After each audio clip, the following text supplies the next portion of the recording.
Hello everyone, how you all. I hope आप सभी अच्छे होंगे। एंड आज के वीडियो में हम लोग डिस्कस करने वाले हैं क्लास 10 मैथ्स एनसीईआरटी एक्सरसाइज 14.2 के सॉल्यूशंस। तो इस एक्सरसाइज में हम जो क्वेश्चन सॉल्व करेंगे उसका मेनली टॉपिक होगा कि हम मोड को फाइंड करें, यानी कि हमें फाइंड करना होगा मोड। एंड मीन के बाद, मीन भी एक ईजी सा टॉपिक है। आई होप आपने वो वाली वीडियोज़ देख ली होंगी। अगर नहीं देखी है तो you can go and watch, ठीक है, अगर आप चाहो तो। दैन वो बातें रखते हैं अभी थोड़ी साइड एंड कंटिन्यू करते हैं अपनी स्टडीज़ को, यानी कि एक्सरसाइज 14.2 का डिस्कशन। एक और चीज़ मैं स्टार्टिंग ऑफ द वीडियो में ही बता दे रही हूँ आपको कि इस एक्सरसाइज में आपको यहाँ पर मोड के साथ मीन भी फाइंड करना है, ठीक है। लेकिन दोनों चीज़ों को, दोनों कॉन्सेप्ट्स का यूज़ करना है। लेकिन मैंने सारे क्वेश्चंस में मोड प्लस मीन नहीं बताया है। बस एक ही क्वेश्चन मैंने बताया है कि आप मोड और मीन का सोल्यूशन करके दिखाया है, और बाकी के सारे क्वेश्चंस में हमने सिर्फ मोड से डील करा है।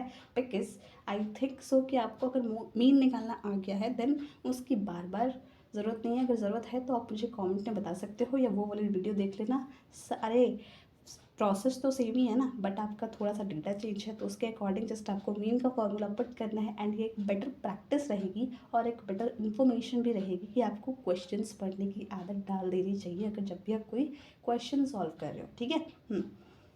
मीन्स जब भी आप कोई क्वेश्चन सॉल्व कर रहे हो, जैसे आप इसको कर रहे हो, तो हमने समझा कि 14.2 तो मोड से रिलेटेड होगा। लेकिन यहाँ पर आप क्वेश्चन में देख सकते हो find the mode and mean, and यहाँ पर find the mean monthly expenditure, find the model monthly expenditure. Model means mode ही निकालना होता है, ठीक है। तो इसमें दोनों की बात की गई है, लेकिन हमने बस स्टार्टिंग के क्वेश्चन से स्टार्ट करेंगे जहाँ मीन और मोड दोनों होगा, और बाकी के सारे क्वेश्चन में हम सिर्फ मीन नॉट मोड वाले फंक्शन से डील करेंगे, यानी कि उसका सोल्यूशन का तरीका जानेंगे। और ये बहुत ही ईजी है, मैं आपको सही बता रही हूँ।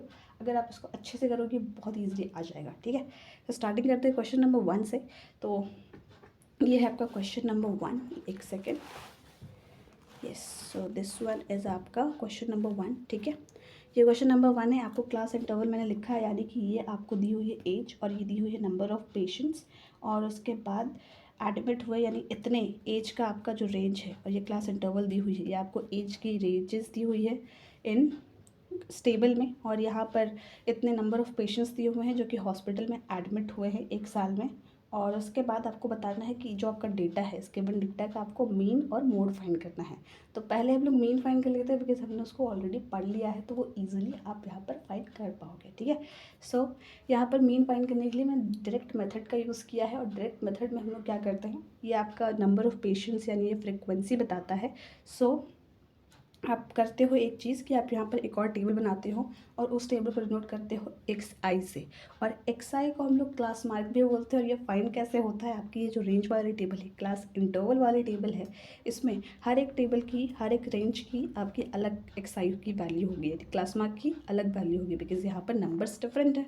तो यहाँ पर इसको निकालते कैसे हैं वो डिस्कस कर लेते हैं। ये आपकी एक रेंज होगी 5 से 15 तक, और इसके में यहाँ पर आपको दिख रहा है कि इसमें ये लोअर लिमिट होगी, बिकॉज ये नंबर छोटा है और ये नंबर बड़ा है, तो ये 15 अपर लिमिट होगी। और lower limit plus upper limit upon 2 is equals to आपका एक्स आई, यानी कि 15 + 5 या 5 + 15 आप बोलोगे, lower limit plus upper limit, that is 20, और उसको आप 2 से डिवाइड करोगे तो आपके पास आएगा 10, और वही हो गई इस वाली रेंज की एक्स आई। तो ऐसे ही करके हमने सारे का एक्स आई निकाल लिया है। अब उसके बाद मीन हमने और नेक्स्ट स्टेप करते हैं, जब हम डायरेक्ट मेथड को फॉलो कर रहे होते हैं, दैट इज़ कि आपको फ्रीक्वेंसी और क्लास मार्क, उन दोनों टेबल की जो वैल्यूज़ है उनको आपस में मल्टीप्लाई कराना होता है, हर एक रेंज के लिए अलग अलग, ठीक है।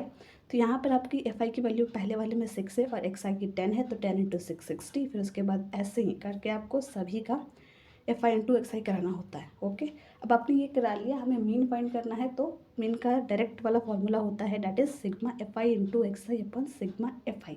तो अब यहाँ पर एक और चीज़ आ रही होगी कि sigma F I into X I होता क्या है, that is the summation of values of F I into X I, यानी कि आपकी जो फ्रिक्वेंसी इंटू एक्स आई वाली टेबल की वैल्यू है, उन सभी वैल्यूज़ को आप ऐड करोगे समेशन, देन आपकी जो फाइनल वैल्यू आएगी, यहाँ पर सबको ऐड करने के बाद आपके पास 2830 आएगा, ठीक है।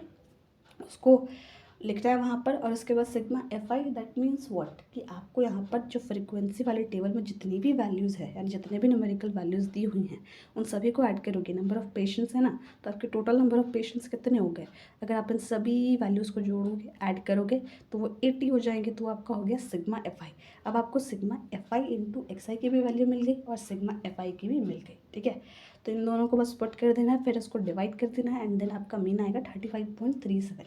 तो यही आपका इस वाले क्वेश्चन का मीन का वैल्यू। अब मेन चीज़ जो है, यानी कि जो हम इस एक्सरसाइज में जिसकी बात करते हैं, दैट इज़ मोड या मॉडल निकालना, ठीक है।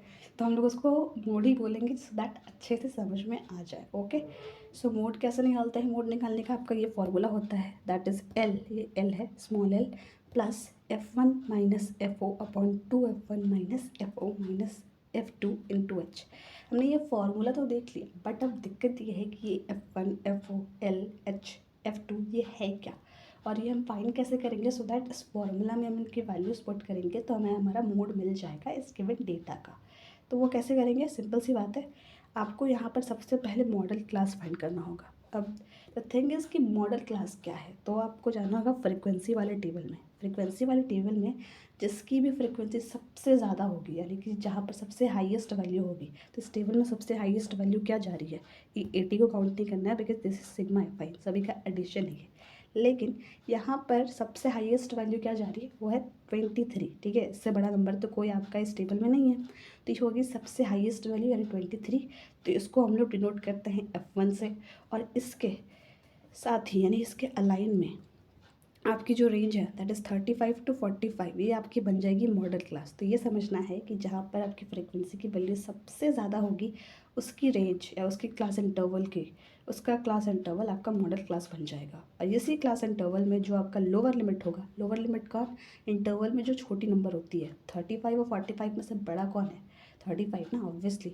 तो ये लोअर लिमिट होता है, तो ये आपकी एल को हम डिनोट करते हैं लोअर लिमिट से, और एल की वैल्यू आ जाएगी यहाँ पर 35, यानी कि एल होगा आपका lower limit of model class, ठीक है। सो हमने ये देख लिया एल इज इक्वल्स टू 35। अब उसके बाद ये एच, हमने मॉडल क्लास भी देखा कि फ्रीक्वेंसी जहाँ हाईएस्ट आ रही है उसके अलाइन में जो आपका क्लास इंटरवल है वो आपकी मॉडल क्लास बन जाएगी, और क्लास बन गई तो उसमें जो लोअर लिमिट होगा, जो छोटी नंबर होगी, उसको हम लोग एल से डिनोट करेंगे। अब एक और चीज़ बचता है, दैट इज़ एच।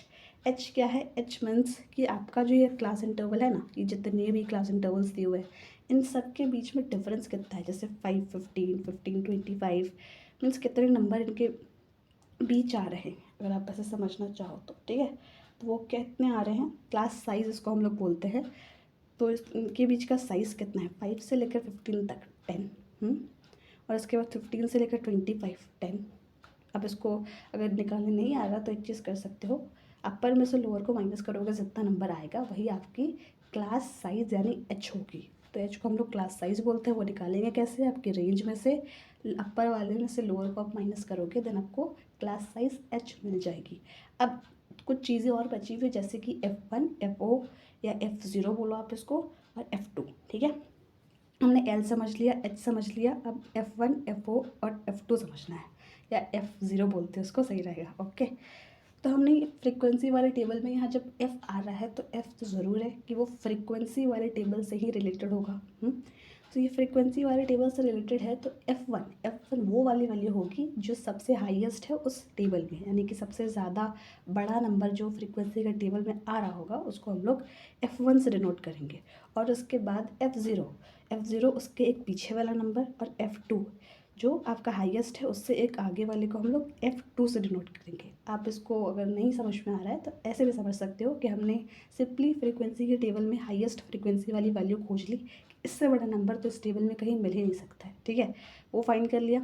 वो फाइंड करने के बाद एक पीछे वाले को, एक से पीछे क्या आता है 0, और एक के आगे क्या आता है 2, तो वैसे ही करेंगे। F1 हम लोग डिनोट कर दिया इसको, हाईएस्ट वाले को, और उससे पीछे 1 के पीछे क्या आता है 0, तो उसको हम लोग F0 बोल देंगे। और 1 के आगे क्या आता है 2, तो उसको हम लोग F2 बोल देंगे, ठीक है। तो हमने अब सारे कॉन्सेप्ट्स को समझ लिया है कि आपकी वैल्यूज़ कहाँ कहाँ से कैसे कैसे फाइंड करनी है।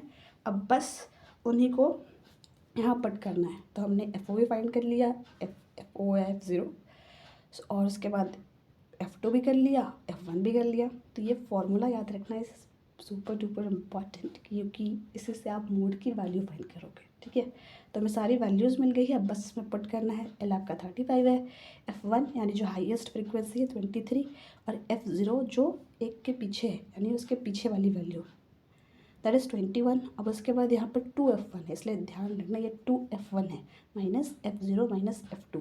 तो ये माइनस माइनस ऐड होगा, तो माइनस F0 माइनस F2 दोनों का ऐड करेंगे तो माइनस 35 होगा। और ये आपका 2F1 यानी कि जो फ्रीक्वेंसी की हाईएस्ट वैल्यू उसको आप 2 से मल्टीप्लाई करोगे तो 23 इंटू 2 46, और H है आपका 10 जो क्लास साइज होता है।